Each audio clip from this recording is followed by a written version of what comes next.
Industri sawit dibayangi masalah mulai dari lingkungan hingga koordinasi tumpang tindih. Pelaku usaha pun menantang pemberlakuan aturan hukum ketat kalau memang mau menyelesaikan masalah sawit.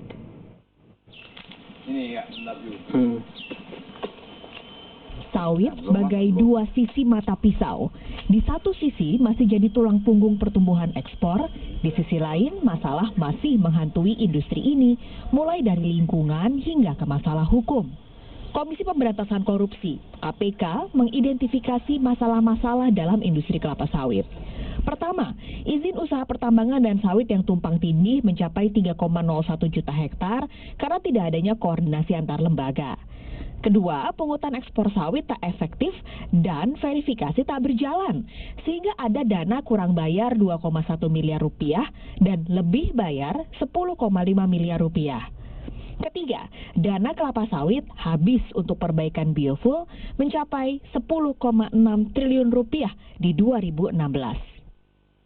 Ini biasanya menimbulkan konflik, menimbulkan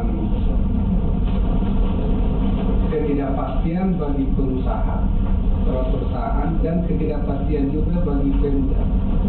Ini dulu terjadi karena izin itu dulu masih banyak dikeluarkan oleh bupati kota sebelum ditarik. Jadi dan masing-masing kebupatian itu eranya itu biasanya dia mengeluarkan izin. Terus tidak adanya koordinasi antara kementerian lembaga dalam proses penerbitan dan pengendalian perizinan yang berdampak pada pengendalian izin yang efektif. Di tengah masalah yang belum kelar, pembukaan lahan kelapa sawit terus meluas. Moratorium yang dikeluarkan Presiden di tahun 2018 pun tak mampu mengatur masalah sawit. Menurut data Badan Pusat Statistik, luas lahan kelapa sawit terus meningkat sejak tahun 2000, dari hanya sebesar 4,1 juta hektar menjadi 12,2 juta hektar per tahun 2017. Pengusaha sawit mengakui ada masalah, tapi kejelasan hukum untuk izin kelapa sawit ini juga harus ditegakkan agar pelaku usaha mendapat kepastian hukum dalam menjalankan usahanya. Sebagai pelaku sawit memang punya masalah dan membuat masalah. Silahkan saja ditegakkan hukumnya. Kalau perlu ada proses persidangan yang dibuat khusus untuk itu.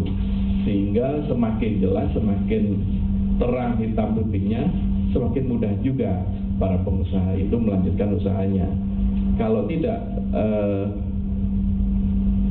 bukan nilai setitik rusak susu sebelanga gitu ya. Tapi memang sudah babak belur ini dimaki-maki dengan semua masalah yang kita kadang-kadang bingung juga.